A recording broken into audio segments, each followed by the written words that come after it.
Hi there! It has been a very long time since I released the pattern and the tutorial to go along with it for the step-by-step sweater. I think that was almost 2 years ago.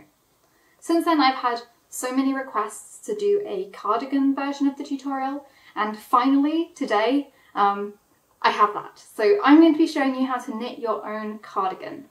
This is what it looks like. Pretty cute, right? Let's talk a tiny bit about difficulty level. This is a slightly harder project, in my opinion, than the step-by-step sweater. The reason for this is that it has a really beautiful double knitted button band, this part that goes around the neck and down the front, and this is definitely a little bit fiddly to do. However, I still think that this is probably suitable as a first ever knitting project, just because the button band is the last thing you add, so you have lots of time to get to grips with like plain knitting, stockinette, increasing, decreasing, and then right at the end you'll do something a little bit more challenging. The prerequisites for this video are that you need to know how to knit and how to purl. That's pretty much it.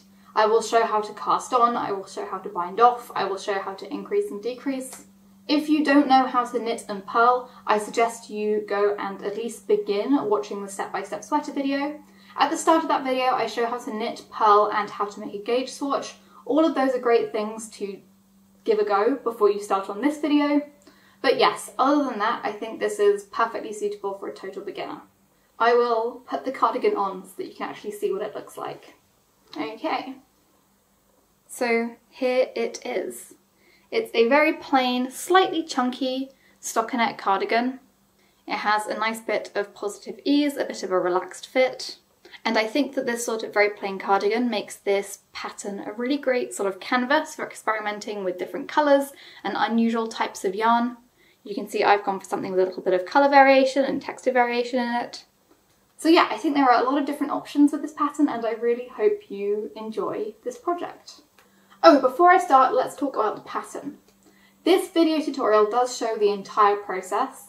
However, it is only the entire process for my size.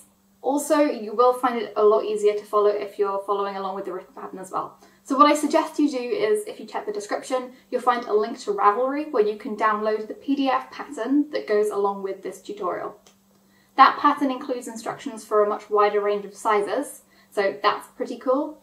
But also I think that if you follow along with this pattern, particularly if it's your first project, if you follow along with the written pattern and the video, I'm hoping that that builds up a little bit more confidence to follow written patterns that aren't associated with video tutorials in the future. I know a lot of people learn to knit or crochet on YouTube and then have a hard time going from video tutorials to written patterns, so I was sort of hoping this would bridge the gap. And so I do really recommend trying to have a look at the written pattern and follow along with that. Plus, yeah, it's a lot easier to find instructions in a written pattern than to skip through the video to the part where I show the thing I'm trying to do. So yes, that is linked in the description and I strongly recommend you download it before you start with this project. On my last jumper tutorial I got a million questions about needle size, yarn quantities, all kinds of things like that.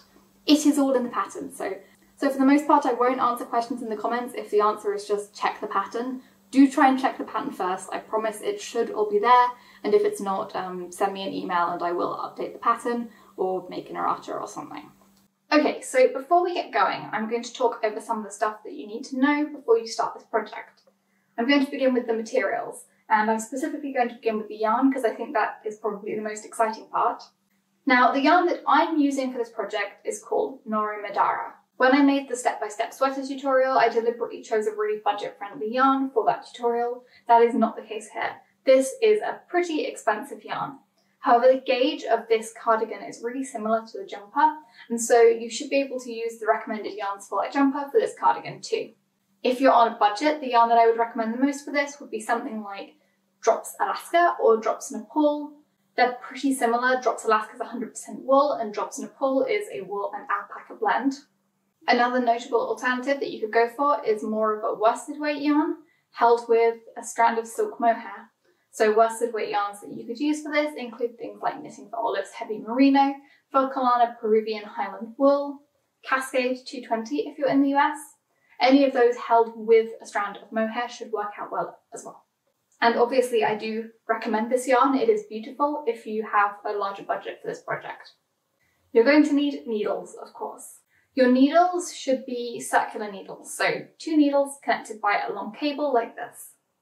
These come in different needle sizes, which refer to the diameter of the needle, and also different cable lengths. For this project, the main needle that you're going to need is 5.5mm diameter and an 80 or 100cm length. You want a slightly smaller needle size to do things like any ribbing or the double knitting around the front of the cardigan, and for that I'm going to be using a 4.5mm needle, again in an 80 or 100cm length. I'm going to be using the magic loop tutorial to knit the sleeves of the cardigan using these longer cabled needles, so I don't have to buy any different cable lengths, but you can pick up some shorter circular needles as well if you do not want to use the magic loop technique. I will show it in this video though, so don't worry too much about it, and this way I can keep the cost of the project a little bit lower for beginners by only requiring 2 needles.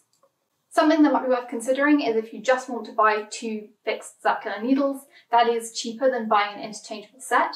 But if you think you're going to be knitting a lot more on different projects, you can buy interchangeable sets. This particular circular needle is for an interchangeable set, and you can see I can unscrew the needle from the cable and switch the different needles around so I can have different cable lengths and different needle sizes combined together in different ways.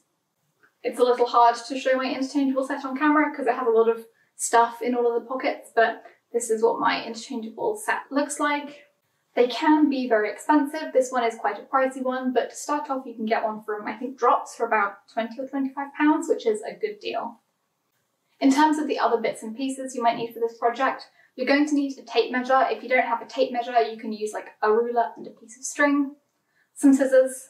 I just have little tiny ones like this that I bought from a yarn shop. You're going to need a needle that you can thread your yarn through for weaving in ends. And finally, you're going to need some stitch markers. I have this handy little set which has different sizes and different colours. You're going to need 8 stitch markers for this project. The stitch markers look like this, and these ones are locking, so they sort of open a little bit like a safety pin. You don't have to buy stitch markers, you can actually just tie a piece of yarn into a small loop and use that instead. It works particularly well if it's a different colour to the yarn that you're using for the project. Or you can use closed ring stitch markers, which means you can use anything like hoop earrings or rings like jewellery that you wear. Anything that's a little loop of some kind should work just fine, and yeah, you need 8 of them. I think that's everything. It's not so bad, you know? So you're probably thinking, great, now I want to cast on and get going with this project. And before you do that, you're going to need to knit a gauge swatch. I know knitting a gauge swatch isn't very much fun, but this isn't really an optional step. I can give you 3 really good reasons why you want to knit a gauge swatch before you start on the project. Reason number 1, if your knitting project has some different stitches that you haven't done before, even if you haven't knitted at all before, then a gauge swatch can help you practice those stitches and get good at them before you move on to the actual project. It might be much harder to fix mistakes once you're working on the actual project than when you're working on a little swatch that you can easily rip out and start over on. Number 2, it lets you see how the yarn is going to perform. Sometimes it's hard to tell with a yarn combination whether it's going to be thick enough for the needles that you're using, whether the fabric will have holes in that you don't like the look of, just generally what sort of weight and finish it has. You can check that the feeling of the fabric is something that you want to have on your finished cardigan. And then reason number 3, and the most important reason, and the main reason we do a gauge swatch, is to make sure that it's going to fit you. Think about it. If there are slightly more or slightly fewer stitches per 10 centimeters on your knitting, that's going to completely change the size of your finished object. Cardigans, I think, are pretty forgiving because they look cute if they're oversized or if they're a little bit tighter, but I would still really recommend gauge swatching anyway so that you can get the size that you are aiming for. I'm not going to show the gauge swatching process in this video. You can check the jumper video where I did a tutorial on how to knit and purl and how to knit ribbing and where I made a gauge swatch. But essentially you just need to knit a little square or rectangle of stockinette, ideally a little bit larger than this, do as I say not as I do. Don't worry about wasting yarn, you can always rip it out later if you end up running out of yarn for your actual cardigan. But then you want to wash and block it like you would your finished cardigan. I tend to do that by letting it soak in cold water for about 20 minutes, just gently washing it, agitating it a little bit without doing it too aggressively so that it felts, and then I press out the water without twisting it and lie it flat to dry. That's basically how I will block my finished cardigan, and so you want to do this the same way, because the tightness and size of your piece of knitting can change quite a lot after blocking, And so you want to check that the cardigan will fit you after it's been blocked, not beforehand. So I knitted this little rectangle up last night. I washed it, I let it dry overnight. And the gauge actually isn't what I'm expecting at all. So this actually has too few stitches per 10 centimeters for this particular cardigan pattern. And so what I'm going to do is go down a needle size. And so that helped me inform my decision for what needle size I'm going to use. I love the fabric though, I'll show you close up. This is what the Noro Madara looks like. It is really pretty. Anyway, once you've finished your gauge swatch, you have the right number of stitches per 10 centimeters, and you have all the materials prepared, you are ready to cast on. So I'm going to go through to the kitchen and set up my camera and show you how to start knitting this cardigan. Okay, so let's get started. The first thing we're going to do is cast on. I'm going to show you how to do it, but I hope that by the time you're doing this, you have already knitted a gauge swatch, and so you have at least some idea of how to cast on. Anyway, I'm going to be doing a long tail cast on. I use this cast on method for basically everything. I just believe it is the best. It's very stretchy. What I will say is it's a little bit confusing to do, so if you get stuck, definitely look up long tail cast on tutorials. There are a lot on YouTube that are clearer than mine. If you're still stuck, don't give up, just use a different cast on, okay? Like, this isn't essential, this is just my top recommended cast on. Anyway, it's called a long tail cast on, and the first thing you need to do is make sure you have a long tail. So I'm just going to leave loads of yarn out there to the left, and I'm going to be starting here. What I will say is a lot of people like to estimate how much yarn they need to leave in the tail by wrapping the yarn around the needle the number of times that is the number of stitches that they want to cast on. So I'm going to be casting on 43 stitches, so they would like wrap this 43 times. For me, I tend to just leave loads, like way more than I need. I'll cut it off afterwards, but it's so frustrating to run out, so I would just recommend leaving a lot. Anyway, first thing we're going to do is tie a slip knot. So I'm just going to have the yarn sitting in a loop like this and turn it over. And then I'm going to come up through this loop and grab this end and pull it through. So you see I have this little slip knot. I'll do it one more time, so I'm going to turn this over to the left. So I have this loop, reach up through it, grab the tail and pull it through. And then I'm going to just place this onto the needle and pull the tail to tighten it. So that is our first stitch, I guess, cast on. It's just a slip knot, but I need to cast on 42 more stitches. This counts as the first. So, long tail cast on. First thing you want to do is, you see we have like two tails hanging down. You want to make sure that the front tail is the one that's long and loose, and the back tail is the one that's connected to your ball of yarn. If that's not the case, you can like take it off the needle and turn it around. But mine was okay already, I think. So we've got the long tail in the front, and I'm going to show you how to hold the yarn for this cast on. Do go to the trouble to like hold the yarn as I show you, because it makes the cast on much easier. So I want to hold these two tails between my middle finger and my ring finger, like so. And then you want to take your finger and thumb and insert them between those two tails and open it up like this. I will do that again, so grabbing the two tails between my middle finger and ring finger, and then using my finger and thumb to separate and open out the two tails. And this front one is the loose one, and the back one is the one that is connected to the ball of yarn. So let's cast on the first stitch. I'm going to show how to do a few stitches. This is going to look awkward and confusing, but it gets a lot easier with practice. So taking your needle, I forgot to mention, I think, this is a 5.5mm needle. This sort of thing, if I forget to say it, will be in the pattern, which is why the pattern is good to follow along with. But yes, you want to start with the size of needle that you're using for the main stockinette of your cardigan. So I'm going to grab this strand that goes over the front of my thumb from left to right. I'm going to grab that from bottom to top, like so. Then I'm going to grab this strand going over my finger from the back. So I'm going to go over that like this. And then you see I have this loop over my thumb still. I'm going to lift this loop over and drop it off the needle. So all I have left is that strand that I grabbed from around my finger, and that's the second stitch. So I'm going to do this a few times.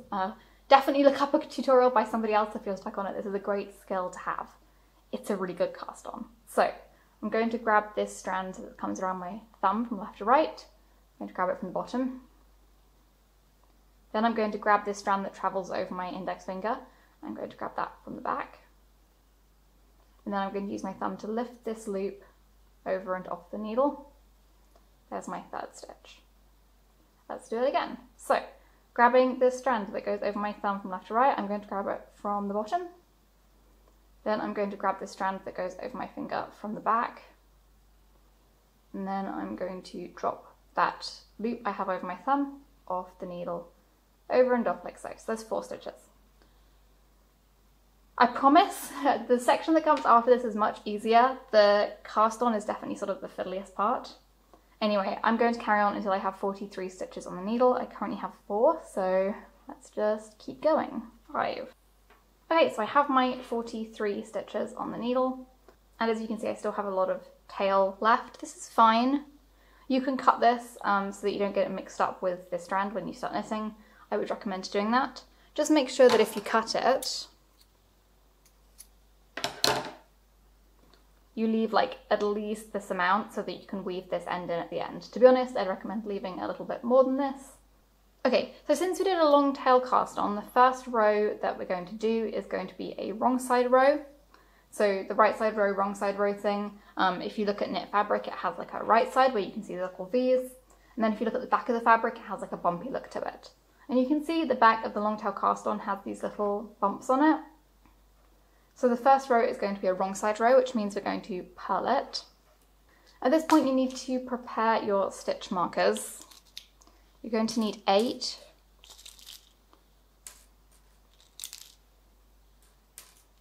Go. Now we're going to be placing these stitch markers to sort of show where we're going to be increasing on future rows. So on this first row, we're just going to purl all the stitches, but every few stitches we're going to put a stitch marker on, and you'll see why that is afterwards. So this is one of those things where the stitch counts will differ between sizes, so definitely go ahead and check the pattern so that you can get it correct for your specific size. But we're going to purl 1 stitch, and then I'm going to place the first marker. Just pop it onto your right needle like this before you carry on purling. Purl 2,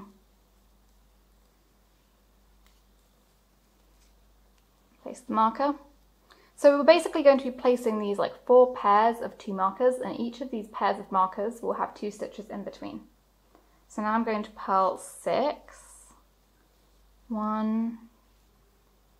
So now we're going to place the second pair, so that's the first marker, we're going to purl 2.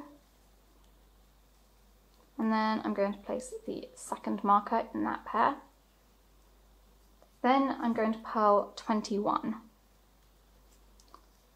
1, 2, 20, 21.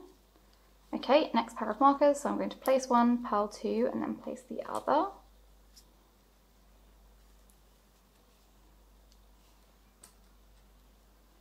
I will purl 6, just like I did at the start. 2, 3, 4, 5, 6. Let's place that last pair. So place 1, purl 2. Sorry if you can hear my stitch markers tapping on the table. Place that last marker. Where'd it go? There we go. And you should just have 1 stitch left at the end. So we're now basically set up and ready to start knitting. You have these 4 pairs of markers, each separated by 2 stitches. And something to note is that this first row is the fiddliest one. Depending on how tightly you cast on, you may have found it quite difficult to purl that row. I just want to reassure you that the first row after you cast on is always the fiddliest, and the knitting gets a lot easier after that.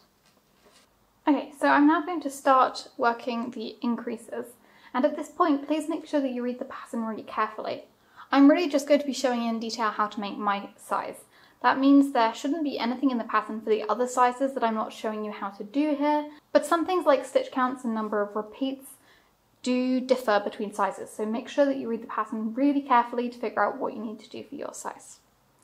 Anyway, I'm going to start out by working regular raglan increases, much like I did on the step-by-step sweater, but don't worry, I will show them to you, so even if you haven't done them before, you should be able to follow along. Now, essentially what you're going to see is that on my needle I have these 4 pairs of 2 stitch markers, each with 2 stitches in between them. And raglan increases are going to be made on either side of these pairs of stitches. So we're going to increase one before this marker and increase one after this marker. Do the same thing at all 4 pairs of markers. So you should always have 2 stitches between each pair of markers. We're going to be increasing, so you'll have more and more stitches between each of the pairs of markers, if that makes any sense. Anyway, this is row 1 of the 2-row repeat, and this is going to be an increase row. So for this row, start off by knitting up to your first marker. For me that's just 1 stitch, but later on you will have more than 1 stitch. And then we're going to do an increase called an M1R. Do look up other tutorials on YouTube if the way that I show it doesn't make sense to you. But essentially you'll see there's this sort of bar between stitches, this bar here. I'm grabbing at my right needle just so it's easier to see. But you want to grab it with your left needle from back to front, like so. And then you're going to knit it like it's a regular stitch. And that is an M1R increase. I'll do it again just to show you. You can see the bar's quite stretched out now, but I have this bar between these 2 stitches. I'm going to grab that bar with my left needle from back to front. I'm just using my right needle to sort of help myself out. Grab it like so. And then I'm going to knit that like a regular stitch. Okay. Slip the marker, knit 2 stitches in between, slip the marker. You never want to increase between the markers. You should only increase before you slip the first marker and after you slip the second marker. Anyway, now I've slipped the second marker, I'm going to do an M1L. This is a similar increase, but it's a little bit different because it's sort of like the mirror image of the M1R. So again, I have this bar in between the stitches. This time I'm picking it up with my left needle from front to back. I'll show you again. So here's the bar, I'm going to go in the front and grab it. And now instead of knitting it normally, we're going to knit it through the back loop. So I'll show you. I'm going to insert my needle into that stitch from right to left, like so. So normally to knit, I would insert left to right, like this. The problem with this is if you do this, there's going to be a hole. So you do need to make sure that you're inserting your right needle into that stitch from right to left. And then you can knit like you would with any other stitch. I'm going to repeat this at the next set of markers, so I'm just knitting up to the next pair of markers, and then again I'm going to do an M1R, slip the marker, knit 2, slip the marker, and then M1L. So starting with the M1R, just grabbing that bar so that I can see it, use my left needle to grab it from back to front, and then knit it normally. Slip the marker, knit 2, slip the marker, and now an M1L, so again, find that bar, enter it from front to back, and then knit it through the back loop. So I'm going to do this twice more at the other 2 pairs of stitch markers, and I'll be back when I have done that. Okay, so I've completed this row and I've increased 8 stitches. You might be able to see I've increased 1 here and 1 here, and similarly for each pair of markers. The second row of the 2-row repeat is really easy. Turn your work, we're still working flat because it's a cardigan and not a jumper, so it doesn't need to be knitted in the round. And all I'm going to do is purl across the entire row. No increases, no decreases. When you get up to a marker, you can just slip it like so and carry on. So we're going to carry on, well, repeating the 2-row repeat. You need to check the pattern for how many times you need to repeat it for your size.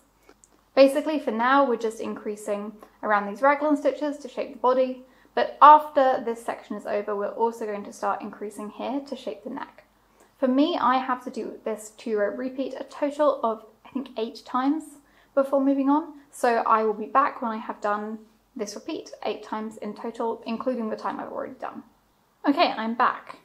And I have now done my 8 2-row repeats, so there should be 16 rows here. And you can kind of see these raglan increases, how they are starting to form.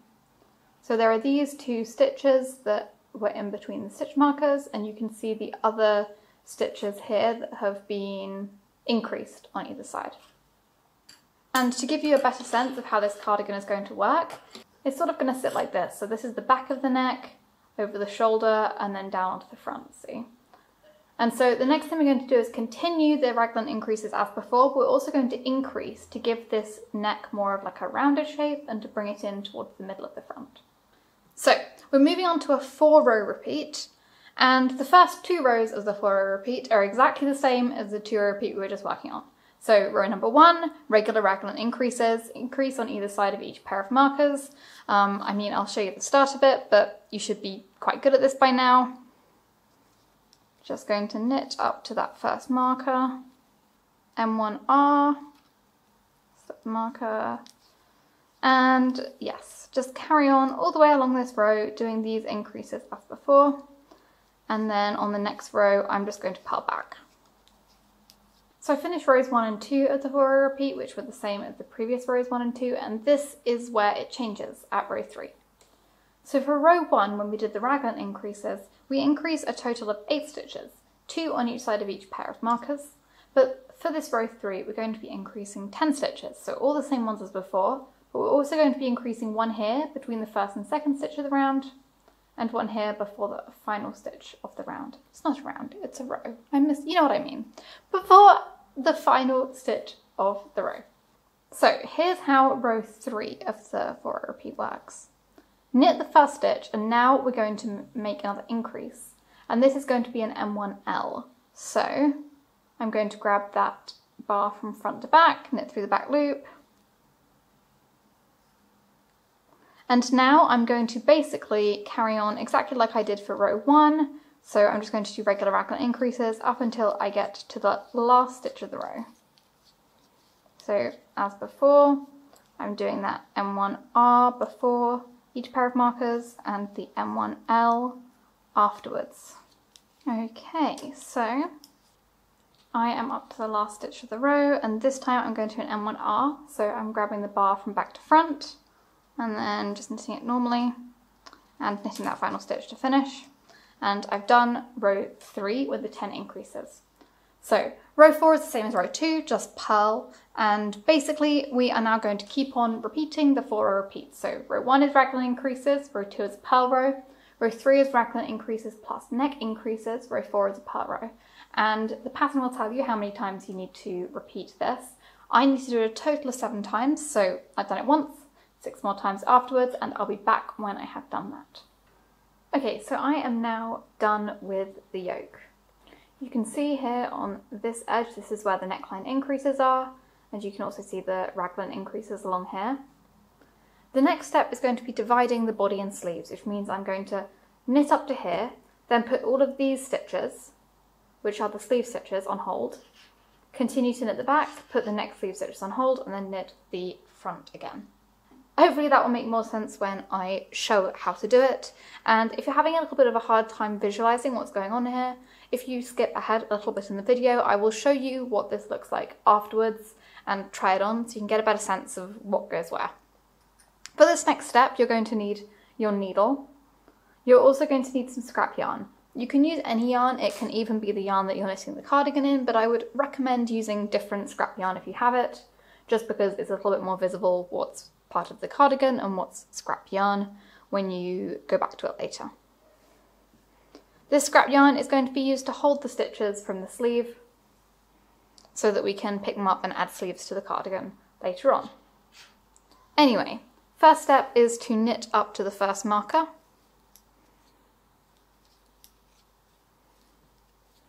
You know, if it looks super awkward when I'm knitting, I want to point out that that's probably because I have to hold my knitting in a very uncomfortable way with like my arms wrapped around the tripod to be able to knit on camera like this. It's actually a pretty relaxing activity when you're not trying to knit in front of the camera. Anyway, I'm getting close to the marker.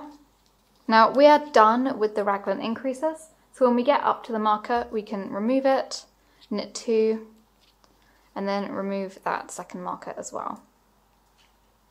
So now we're going to put all of the stitches up to the next marker here on hold. And to do that, you just want to slip the stitches from this left needle to your actual needle with the yarn on it, like so. Just slip them like this.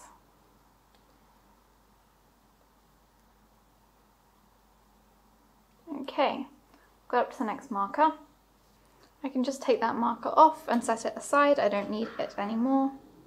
And I'm just going to tie the ends of my scrap yarn so that these stitches aren't going anywhere while I work on the body of the cardigan. Okay, so there are the sleeve stitches on hold. But before I start knitting the back stitches, I'm going to cast on a few stitches for the underarm.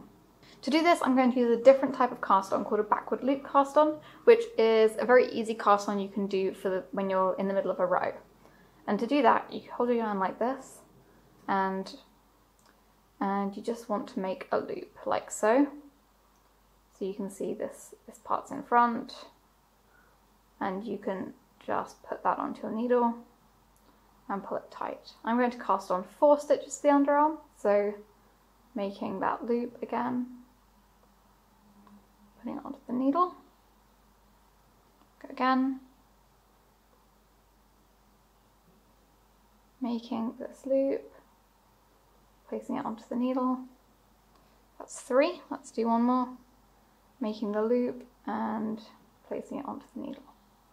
Okay, those are my 4 underarm stitches, and now I'm going to knit these 2 raglan stitches and remove the marker, 1 and 2.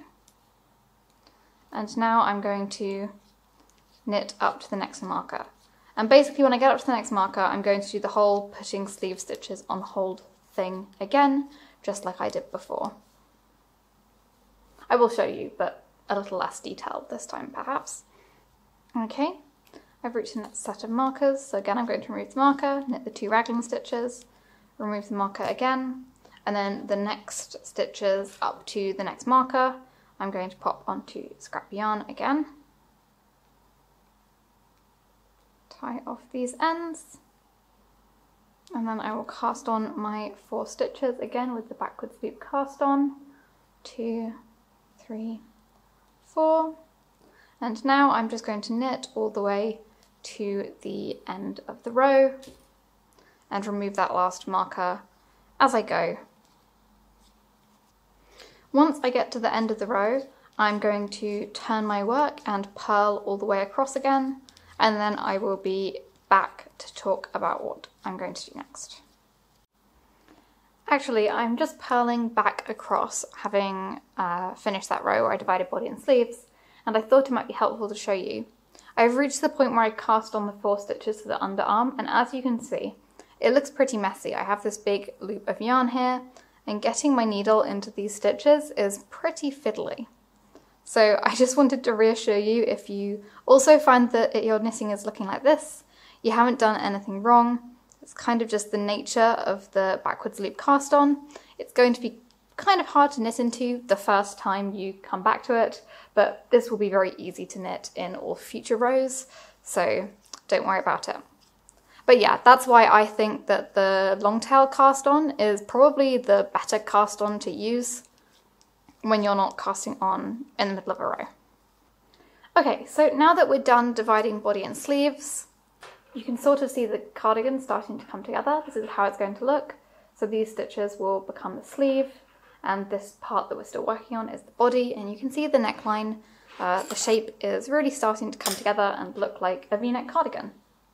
So at this point, we're basically just going to continue knitting down. In stockinette, so knit on the right side, purl on the wrong side. The only thing to note is for the first few rows, I'm going to just continue these neckline increases, just a little bit longer. So I'm going to do 2 more 4-row repeats, which will consist of a first row where you increase at the start and end of the row, just like you were doing before, but we're not going to be doing any of these raglan increases, just the increase after the first stitch and before the last stitch. And then 3 plain rows, a purl row, a knit row, and a purl row.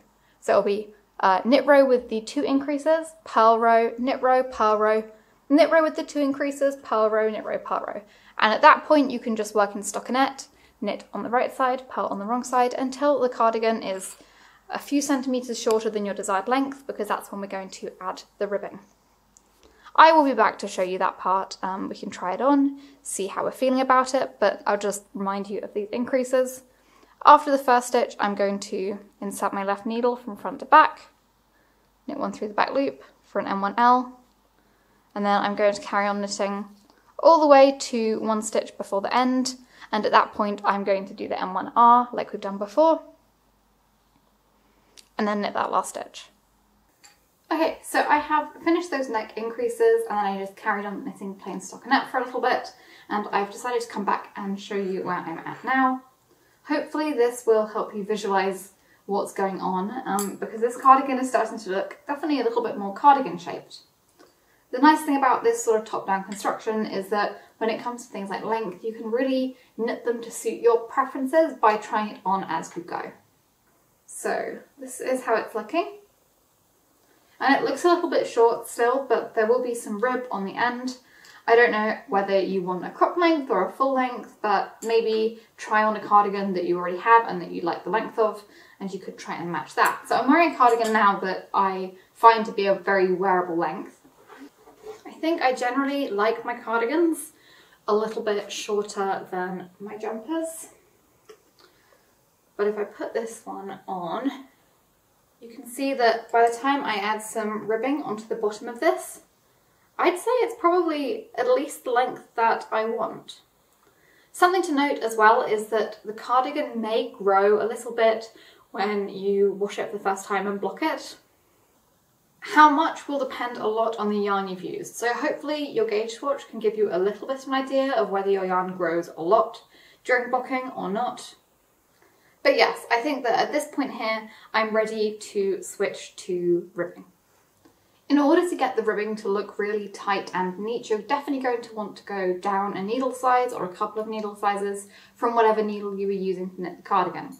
So for example, I'm using a 5.5mm needle right now to knit the body of the cardigan. So I'm going to go down 1mm to a 4.5mm needle to knit the rib on the bottom. This will really help prevent the bottom of the cardigan from flaring out, and it will give it a very neat and polished look. You'll notice that after you've knitted the ribbing, it will sort of go in and sort of cinch at the bottom, but don't worry about that too much, because once we wash and block it, it will start to stretch out again and you can get a pretty straight look at the bottom of the cardigan. My next row is a right side row, so to switch needle size, all I'm doing is knitting these stitches off this 5.5mm needle onto this 4.5mm needle. So by the time I get to the end of the row, I will have transferred all of my stitches onto the 4.5mm needle, ready to start the ribbing. Okay, and with that done, these 5.5mm needles are now free, and I'm just going to set them to one side. We'll be using them for the sleeves later, but the rest of this rib and the bind off will all be done with these 4.5mm needles. Now we should, I think, have an odd number of stitches on the needle. So when we do rib, we're going to be alternating knit stitches and purl stitches, and we're going to start off with a knit stitch when you're on the right side and a purl stitch on the wrong side, and you should also finish that row with the same stitch. So this first row is a wrong side row, meaning I'm going to start with a purl, and then a knit, a purl, just alternate knits and purl stitches to do rib. And since we started this row with a purl stitch, we should also be ending this row with a purl stitch. Then when you go back and do the rows on the right side, you start with a knit, purl, knit, purl, knit, purl, and end with a knit stitch as well. Keep on going. Purl, knit, purl, all the way to the end. I thought it might be perhaps useful for anyone who hasn't knitted much rib before to come back and show you. So I've just finished that first row of rib on the wrong side, and just wanted to point out, so you see each stitch here, this one and this one, these have a little scarf around the bottom of the stitch. You can see it here, here, but this one in between doesn't. It just comes straight out of this V below. So this stitch has a scarf, scarf, scarf. And each row you want to make sure that you're knitting the stitches with no scarf and purling the stitches that do have a scarf. Sometimes it's a bit hard to tell when it comes to the first stitch in the row because it can be a little bit messy around here, but I can see this one has a scarf, and so this one also does, and this one does not. So I want to start with a knit stitch. As I said, just start with a knit stitch on the right side and a purl stitch on the wrong side, but this can help you if you get lost in the middle of the row or whatever as well. So you can see this one has that little scarf, so I'm going to purl this one. This one does not, so I'm going to knit it, purl the next one, and so on. So just keep on doing this, rib on both right side and wrong side rows until the rib is the length you want, which for me is probably going to be 7 or 8 centimeters, maybe even a little more. I like a chunky rib on something like this, but it's really up to how you want your cardigan to look. Okay, so I'm done with my ribbing. You can really just judge the length by eye, get it looking how you want it to, and then check that the cardigan is a good length when you try it on as well. I'm now going to show you how to bind off, and there are lots of different ways to bind off, so if you find this method difficult, do just look up on YouTube and find a different one.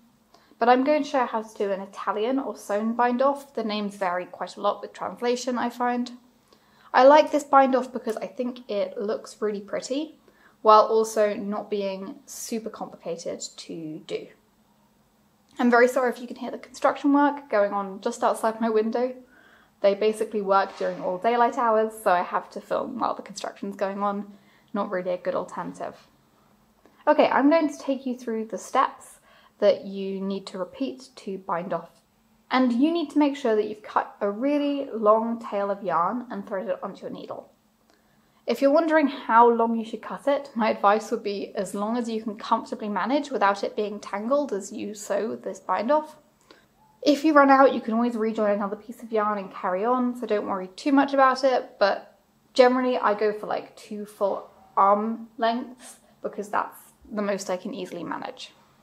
I've heard people say that if you want to finish the whole bind off without joining any piece of yarn, it needs to be sort of 3 to 4 times the length of the bind off edge, which is really long for a cardigan like this. Okay, so let's get going with this repeat. I'll talk you through and show you each step, and then I'll do the whole thing a couple of times so that you get a couple of chances to pick it up. So the first thing I'm going to do is I'm going to bring my needle from back to front between the first and second stitches on the needle.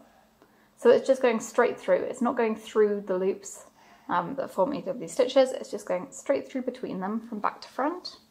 Then the second thing I'm going to do is insert this needle as if to knit, not into this first stitch, but into this second stitch on the needle. Like so. So you can see this needle is going through diagonally. I'm going through that stitch from left to right, just as if I was going to knit it. Then I'm going to do the same thing into this first stitch, but this time, inserting as if to knit, I'm going to drop it off the needle. Now we're going to do something similar for the next couple of stitches, but this time we're going to be doing a sort of purl version of it. So I'm going to insert my needle as if to purl into the second stitch from the end of the needle and pull through. And then I'm going to insert my needle as if to purl into the first stitch on the needle and pull it through while dropping it off the needle. Okay, so those are the sort of 5 steps that we're going to repeat for this bind off. I'm going to do it again so that you get another chance to pick it up. So, step 1, this is the weird one, we're going to go from the back to the front between the first 2 stitches. Step 2, knit into the second stitch on the needle and pull through. Step 3, knit into the first stitch on the needle and let it drop off.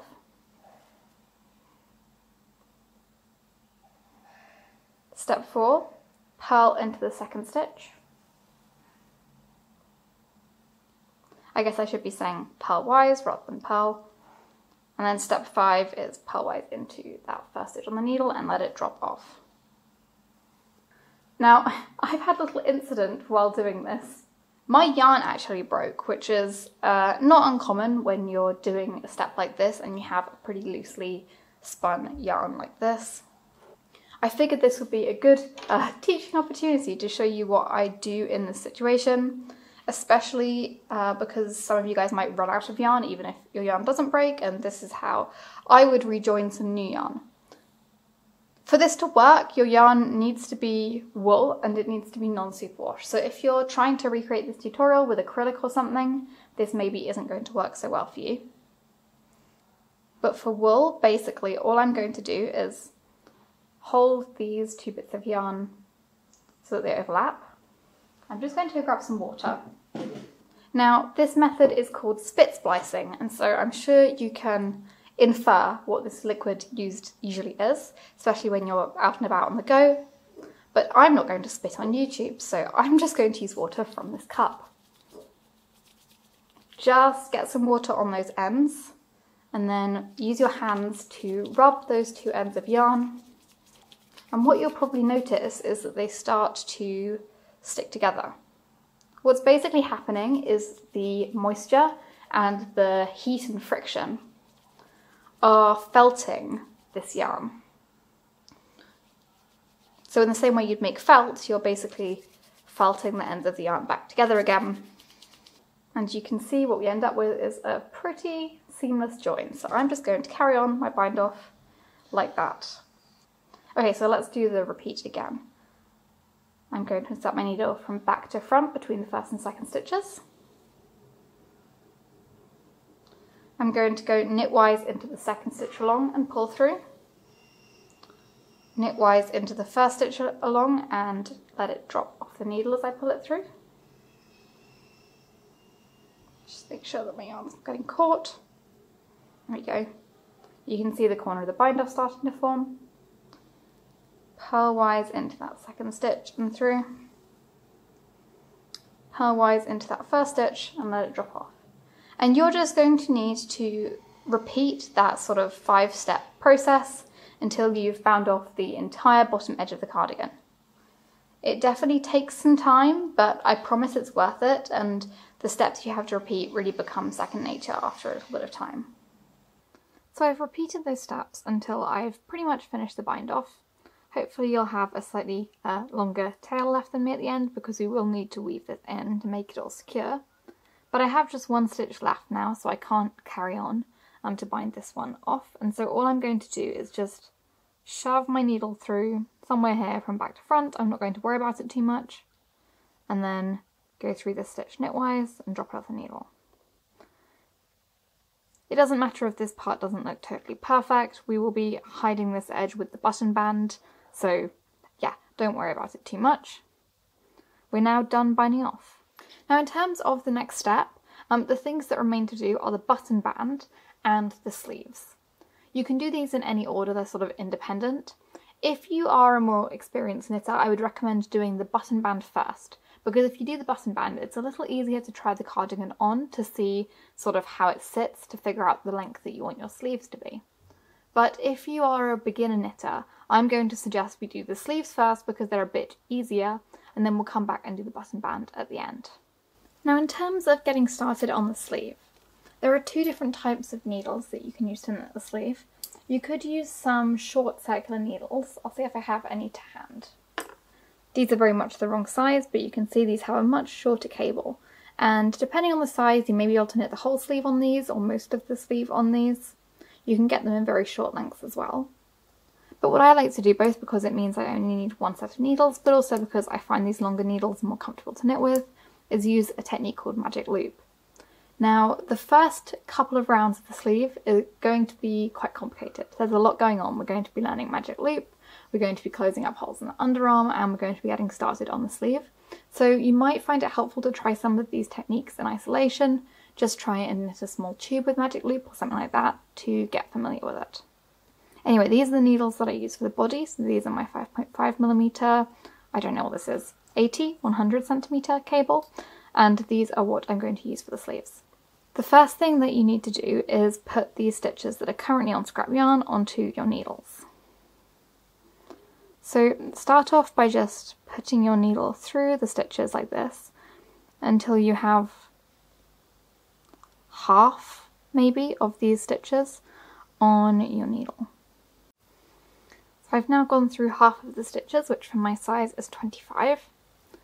And you can imagine if I was trying to knit this sleeve on circular needles, and I picked up the rest and then tried to bring the points of the needle together, the loop formed by this cable would be much too long to knit the sleeve in the round. So magic loop is a technique that allows you to knit these sort of smaller circumferences on these long cables.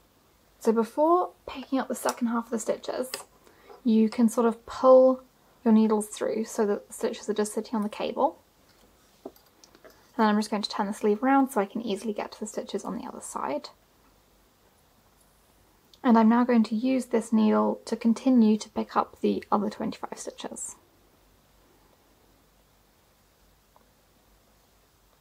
So you can see I have this big loop sitting here. That's just fine. Okay, so now that I've removed the scrap yarn, you basically want to start knitting the sleeve in the round. But you'll notice that there's this sort of big gap between where these stitches that I've just transferred onto the needle end. And this is because we cast on some stitches in the underarm. So the first thing that we're going to do is pick up stitches to fill in this gap. Now, I'll show you basically how to pick up stitches, so don't follow along with me right yet. I'm just going to be doing a sort of demonstration to give you an idea. So if we look carefully at this cast on edge, you can see we have these sort of columns of V's in the stockinette. So you can see we have a V here, a V here, a V here, and so this is one column of V's. And then we have a V here, a V here, a V here, and so this is another column of V's. And to pick up stitches, all you're going to do is insert your needle from front to back into that top V in the column, like so. I'm just going to grab the yarn. This is the ball of yarn that I was using earlier before I bound off the body. Since I'm joining a new ball of yarn, I'll just hold it in the back so that I can yarn over and pull through. So inserting my needle again to pick up another stitch into the top of the column of V's, yarn over, pull through. And then when you work these stitches later on, when we knit them, you'll end up with a really sort of seamless fabric that carries on from this section where we knitted before into the new section, and you won't really be able to see where these stitches are picked up from the cast on edge.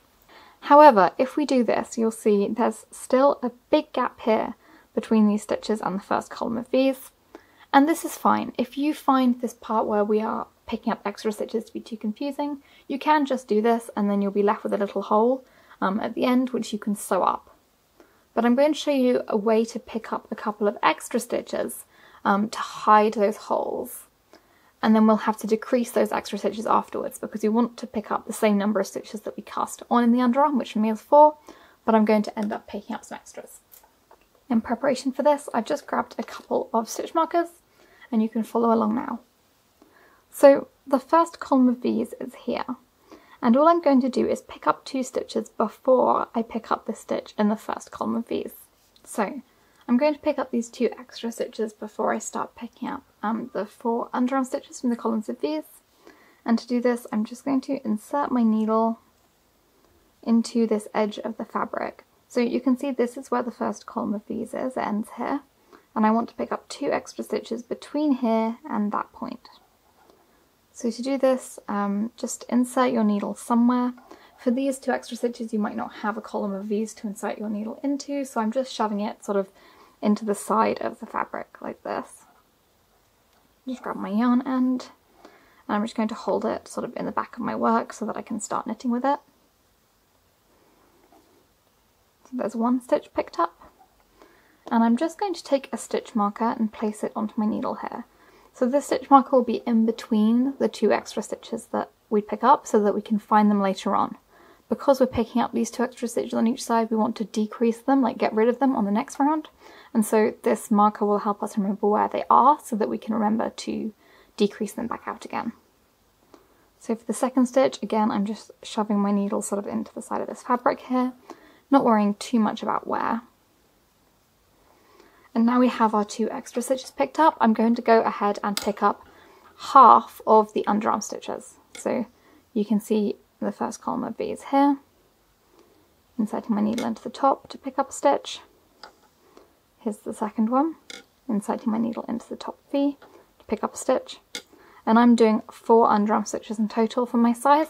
So with those 2, I'm done with half of them. Now, if you're not using the magic loop technique, if you are just using short second needles, this is the point where you'd want to place a stitch marker as the beginning of round marker. I'd suggest using a different coloured one to these markers if possible, but because I'm doing magic loop, this point is going to be marked. You can sort of see here, there's this point in the round where we have this loop of cable, and the stitches are split in half, so we're currently working this half of the stitches, while this half of the stitches rest on the cable. And so because these stitches are naturally split by the magic loop method, I can tell where the beginning of round is because it's the point where they're split in the underarm. So at this point I'm going to do a magic loop turn. This is going to feel a little bit awkward, but it's just like we did when we were picking up those stitches that we put on hold on the scrap yarn, and it will feel like second nature eventually as you knit this sleeve using the magic loop method. So I've turned my work so the resting stitches are now in the front, and I'm just going to grab this cable and gently pull on it so that I can put these resting stitches back onto a needle like so. So now you can see I have my 2 needles, I have these stitches that I want to work next on the front needle, and these stitches that I've just worked on the back needle. I'm just going to gently pull this back needle through, and I'm now just going to start knitting like this. So you'll see there's this big sort of cable loop. This is fine. Before I start knitting I need to pick up the rest of the stitches though, so I can see this column of V's is where I picked up the last one. I can see it coming out of that top V here, and so I want to pick one up in this column of V's next to it. So that's 3 undram stitches total.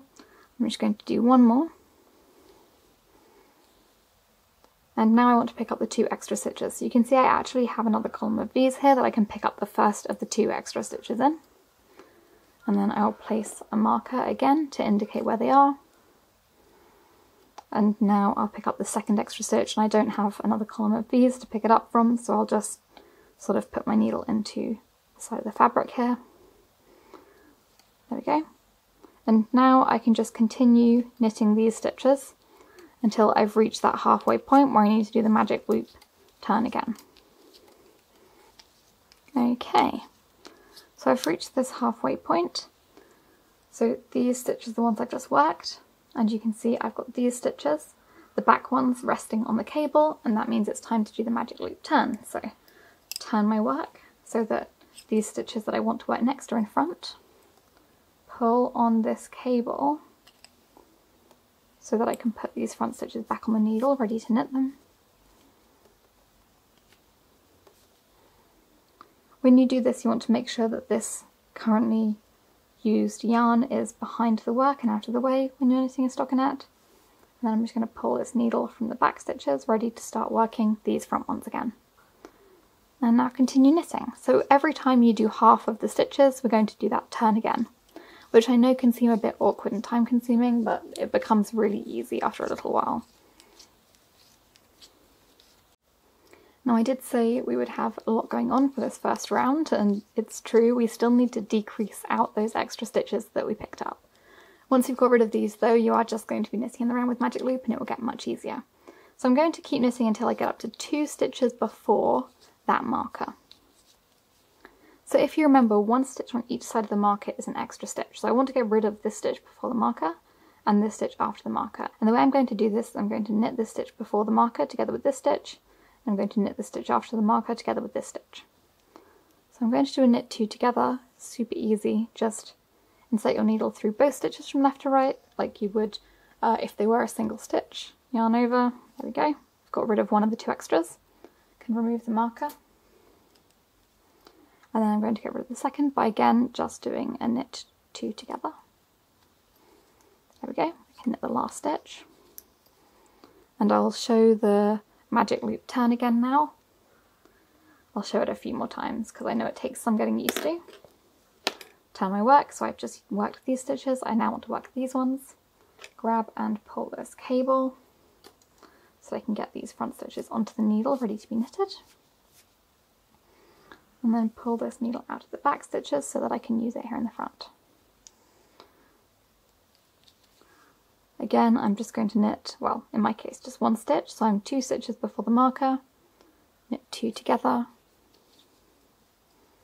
remove the marker,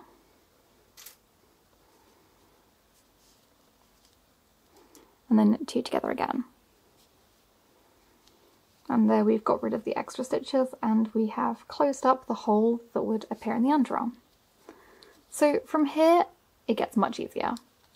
We're just going to continue using the magic loop technique to knit a tube. So knitting along to the end of these stitches.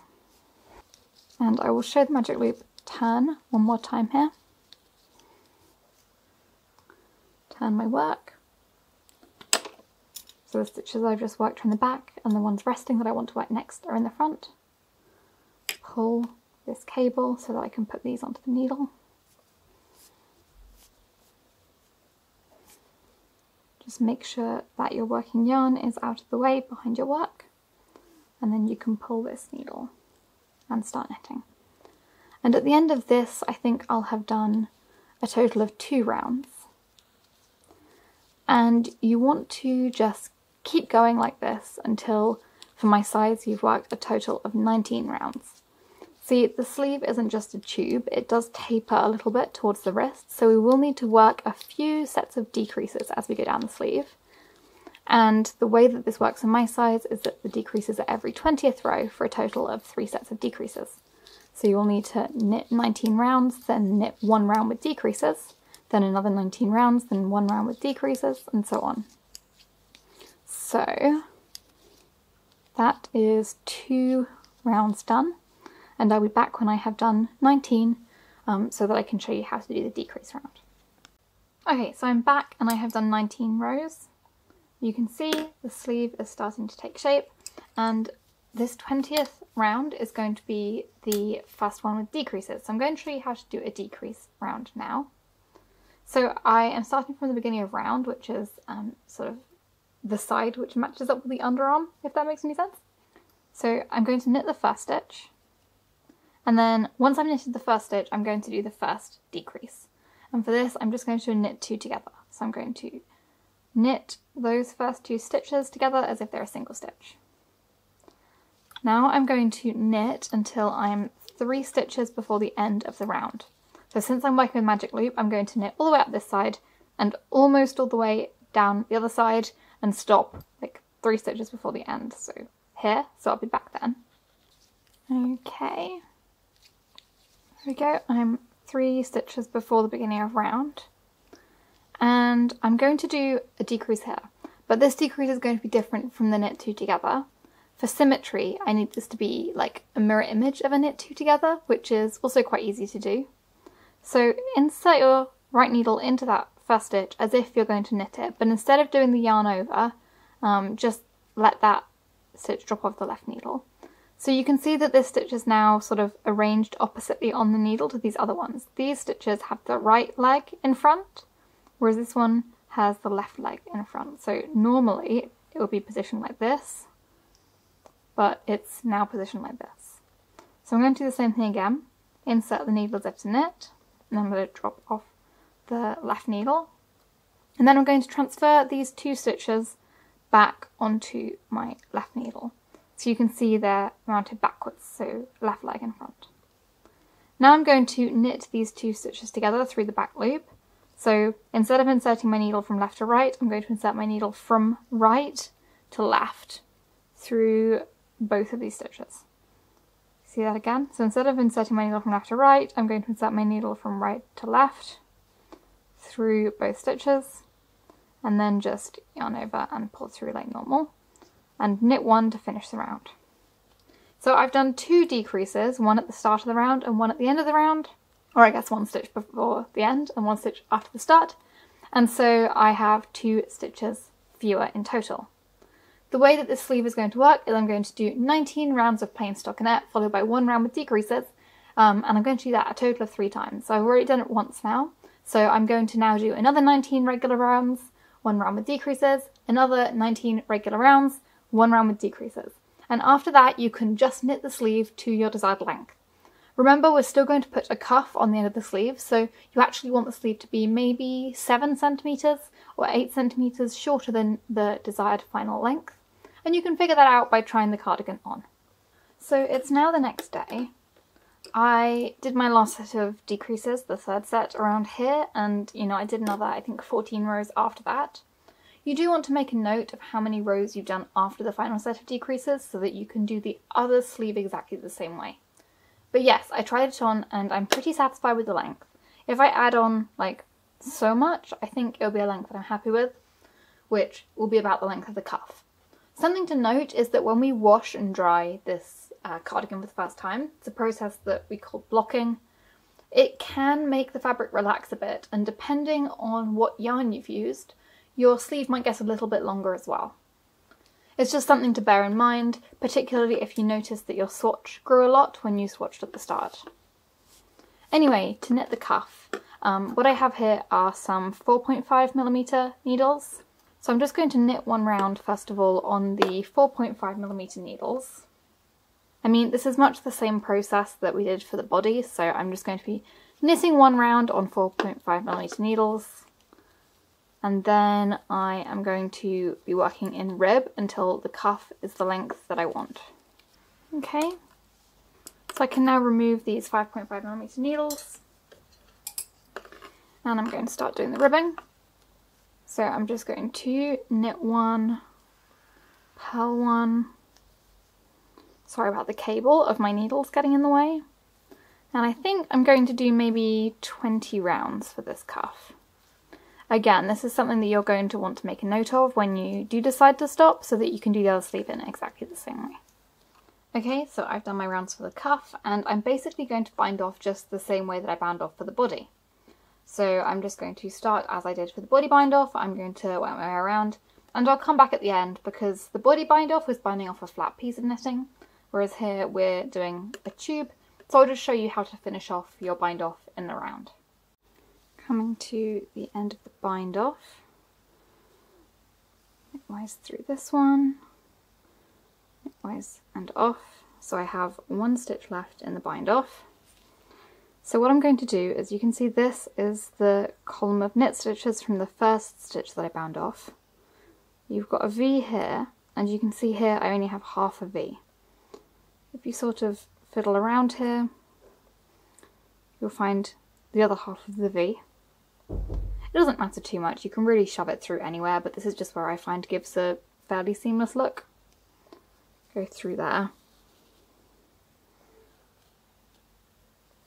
And then I'm just going to go purlwise through that last stitch and drop it off the needle to finish the bind off. That's what the join looks like, and I'll be weaving this end in, at which point it will look fairly seamless, and that's the sleeve finished. So the only real remaining step of this project is to add the button band onto the front. I'll see if I can find one to show you actually. This is the front of an older cardigan that I made a couple of years ago. You can see there's this double knitted button band that goes all the way around, up the front, around the back of the neck, and then back down the other side, and the buttons are also sewed onto it. It has buttonholes that look like this. So we're going to be adding this onto the front of our cardigan. First of all, you're going to want to size your needle down again. This is a 4mm needle, so we used a 5.5 for the body and a 4.5 for the ribbing, and we're going all the way down to a 4. Now, it's a little hard to see with everything bunched up in front of the camera, but this is the bottom right front of the cardigan. So here I have the ribbing around the bottom of the cardigan, and this is, when you're wearing it, this would be the part that sits on the right side of your body. So you can hold it like this, make sure the right side of the fabric with the V's is facing you, not this bumpy side. And we're going to pick up stitches all the way around the front of the cardigan, round the back of the neck, and down the other side again. So you're going to have a lot of stitches on your needle, which is why it kind of helps if you have one with quite a long cable. We've picked up stitches before, so you should be quite good at it at this point. But you need to make sure you're picking up one stitch in every row. So if you look carefully, you can see there's a stitch here, a stitch here, a stitch here, a stitch here. Starting from the very bottom, I'm just going to grab my yarn and join it again, as usual. Putting your needle through from front to back, so insert your needle from front to back, and yarn over, and pull through. That's the first stitch picked up. Now go in again. There we go.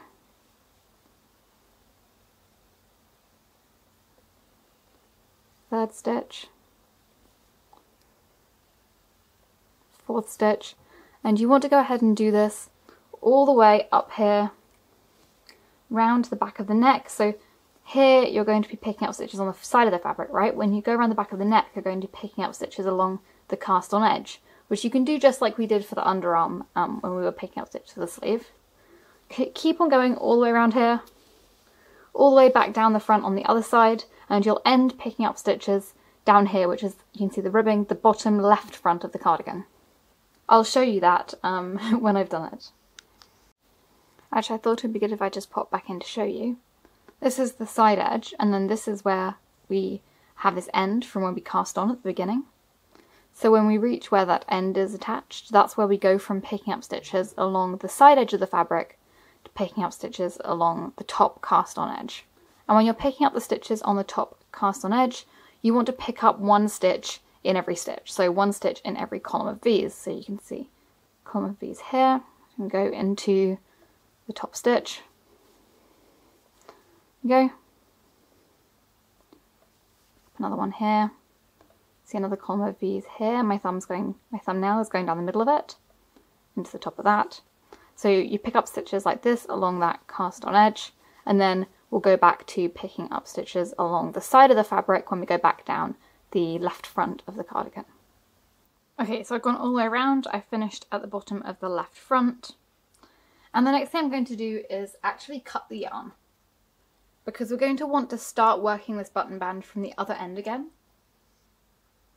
Now on a cardigan, at least the way that cardigans are usually done for women, I think the buttonholes are on the right front. So I've gone back to the right front, the side that sits on your right when you're wearing it. And we're going to position some markers to show where the buttonholes are. So to do this, first of all, I'm going to follow this side edge until I find the point where the last increase is. So you can kind of see it here. This row of V's just like disappears into the side here. This was the last increase we did for the front. As you can see, this row of V's goes along the edge all the way down after that, so it's the last one. I have 8 stitch markers here, and I'm going to place 2 stitch markers 3 stitches apart to indicate where the buttons are going to go. So I'm going to place my first one just like a couple of stitches below where this last increase is. Maybe here. And then I'm going to place another marker 3 stitches further down. That's where the bottom of that buttonhole is going to be. Now you might have to fiddle about a bit with this. You're either going to have to count some stitches and do some maths, or just sort of trial and error it a bit. But I want to place my 4 buttonholes pretty much evenly spaced down the front. The last buttonhole should finish maybe like 4 stitches from the bottom perhaps. So I'm just going to provisionally place this here, and then I'm just going to sort of count and fiddle around a bit with placing the other 2 pairs of markers, because I want to get these 4 pairs pretty much evenly spaced between these. That was quite a bit easier than I expected actually. They were quite easy to space out. So I have these 4 pairs of markers, each one has 3 stitches in between, and they are evenly spaced up to just before the point where that first increase is. I'm going to go ahead and turn my work so that the wrong side is facing me. Don't worry about all these ends, we'll weave these in later. And I'm going to push the stitches down so I'm sort of almost ready to start working on this needle. So this is the opposite side to where we finished picking up the stitches. This is the right front. I'm going to grab my yarn. So I have a separate tutorial on how to do a double knitted edge. If this one isn't clear enough, you can always try that, or one from somewhere else. But you want to start off by taking your ball of yarn. So this end goes off to the ball of yarn. This end is loose. And you just want to wrap it around the needle like so. And then you want to, almost as if you're doing a long tail cast on, hold these 2 ends between your middle and ring fingers and then open them up like this with your thumb and index finger. So now we're going to do what is called an Italian cast on. This loop counts as the first stitch, so we're going to cast on 8 more. And the way that you cast these stitches on is different, so we're going to alternate casting on a knit stitch and a purl stitch. So for the first stitch, you want to go under this first piece of yarn, and then behind this back one, and lift it off. That's the first stitch cast on. And the second stitch is cast on differently. You want your needle to go behind the back and under both of these, and then grab the strand over your thumb from the front like that, and go back under. So we now have 3 stitches, so we're just going to repeat that till we have 9. So we're going to grab this front one from bottom to top, and then go behind that one, and lift this over. And then we're going to go all the way under both and grab this one from the front. And then all the way back. What have we got now? 5. So we're going to grab this one from the front, go behind that one and back. I'm going to go all the way under both from behind, grab this one, and pull it back through. That should be 7, I think. Go under this one from the front and grab the strand behind. Go all the way under both, and grab that and go back through. And now we have 9 stitches. So with this short strand, we're just going to sort of hold it securely out of the way. And I'm sorry that this yarn is sort of fluffy, and that makes it a little hard to see what's going on. I need to find my other needle. And now we're going to start working this double knitted button band. So we're going to work half the stitches, and then we're going to turn our work and work the other half. So the way that we do this is we're going to knit 1, then slip 1 with yarn in front. So pull the yarn in front as if you're about to purl, but instead of purling, just slip the stitch. Bring the yarn to the back again. Repeat that.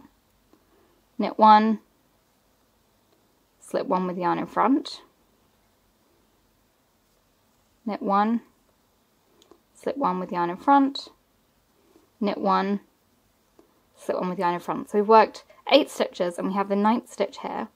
And what we're actually going to do is knit this stitch together with the next stitch, which is one of the ones that we picked up from the side of the cardigan. We're going to knit them together through the back loop. So insert your needle from right to left, like you normally do when you're knitting through the back loop, like when we're decreasing for the sleeves, and knit them like that. So we've knitted half the stitches and slipped half, and we're now going to turn our work.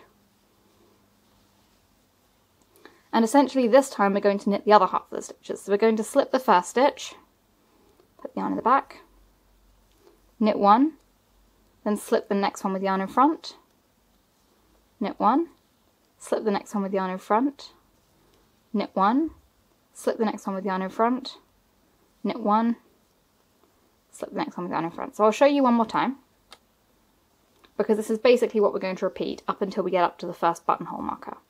So we're going to knit 1, slip 1 with yarn in front, knit 1, slip 1 with yarn in front, knit 1, slip 1 with yarn in front, knit 1, slip 1 with yarn in front, and now knit 2 together through the back loop. So we're picking up the next stitch that we picked up along the sides of the cardigan for the button band.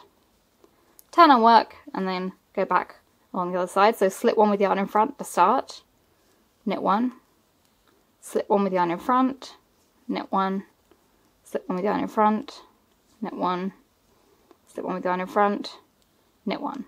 So basically to add, oh, and slip 1 more with yarn in front.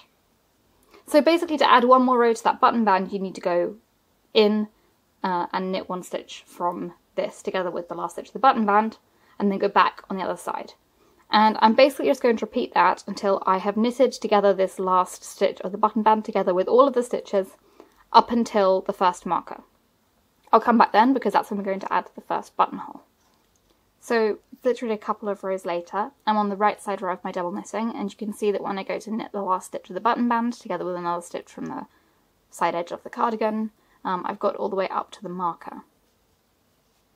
So I'm going to go ahead and remove that marker, and I'm going to show you how to place a button hole here. So we're going to start off by turning and doing the wrong side row as usual, like so. Now, there are a couple of different ways of doing a buttonhole. Perhaps the most intuitive way is where you end up breaking the yarn a lot of times and you'll have a lot of ends left over to weave in afterwards. But I'm going to try and show you a way that's perhaps less intuitive, but does leave you without ends to weave in. So I think it's the better one. Firstly, we're going to work just the first 5 stitches of this button band on their own for sort of 2 pairs of rows, so out and back, out and back.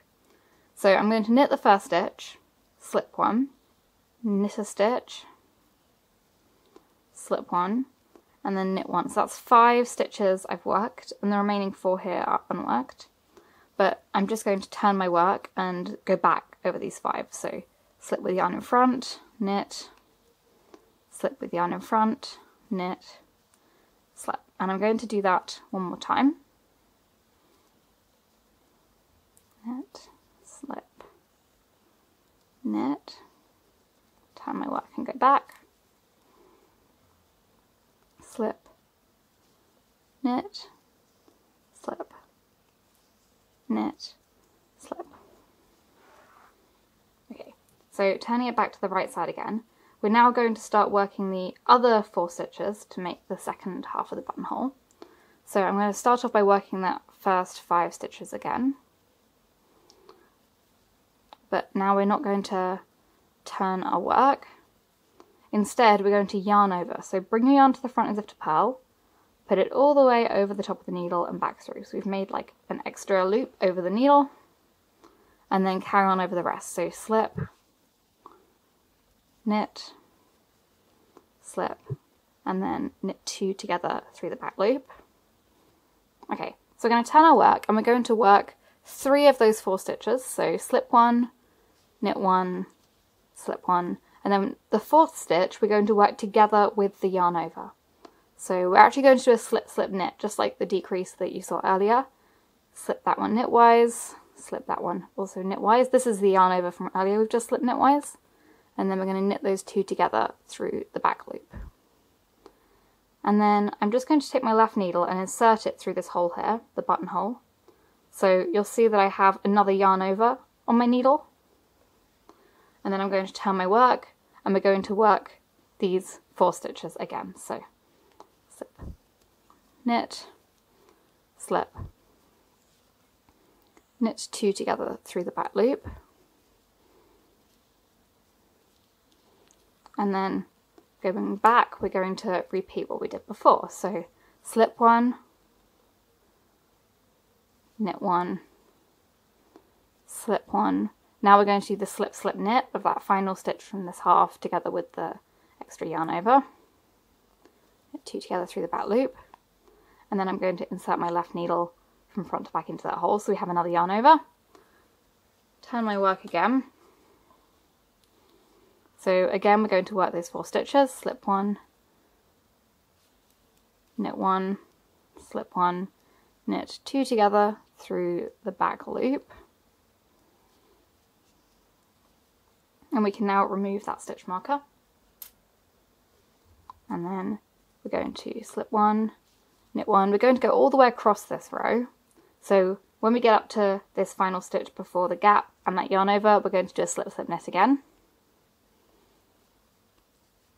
But now we're going to continue over the other 5 stitches. So if I turn my work to the right side, you can see we now have our buttonhole just here. And from here, I'm just going to continue like I was before. So knit 1, slip 1, all the way across, knit 2 together through the back loop at the end, and on the wrong side, slip 1, knit 1, all the way across to the final slip 1. And we're just going to keep on doing that across all 9 stitches until you get up to the next buttonhole, and then do the buttonhole section again, and so on. After you've got past the final buttonhole, you can then just keep on going, just doing double knitting without buttonholes all the way around to the left front. And this is pretty time consuming, but it's so worth it for the finish that we're going to get. I'll check back in later to show you what it looks like and to show you how to bind off your button band. Okay, so I continued working on that button band until I only have 9 stitches left and I've reached the bottom of the left front of the cardigan. So you can see the rowing at the bottom of the left front here. If I show you the right front, this is the other side, you can see the buttonholes that we created. See, they're pretty much invisible until you open it up. They look really neat. Now, what you're going to want to do is split these stitches alternating between 2 needles. If you have 2 spare sets of needles, they don't have to be the same size or anything. You could use like a 3.5mm needle, anything around 4mm is fine. You want to just alternate which of the needles you're transferring these stitches to. I do not have a spare, so I'm just going to pull this out and then pick up every other stitch. And then I'm going to use the other end of those 4mm needles to pick up the other stitches, like so. Now the double knitting has basically created a tube that's attached to the edge of the knitting, like this is just a knitted tube. And if you look at this, we actually have one side of the tube, the stitches on this needle, and the other side of the tube, you have the stitches on this needle. So you can like shove your finger into the button band And to bind off, what we want to do is seam these stitches together so that the fabric goes seamlessly over the end of the button band. We're going to use a technique called a Kitchener stitch, which is generally what you use to sort of sew up the toe of a sock. If you're knitting socks, cuff down. And so I've just cut my yarn. I've left enough length to sew these stitches together, and I've threaded it onto my needle. Now, it will depend. I think I actually finished on a right side row, so the next one is a wrong side row. So what I'm going to do is I'm going to begin by going knitwise through this stitch.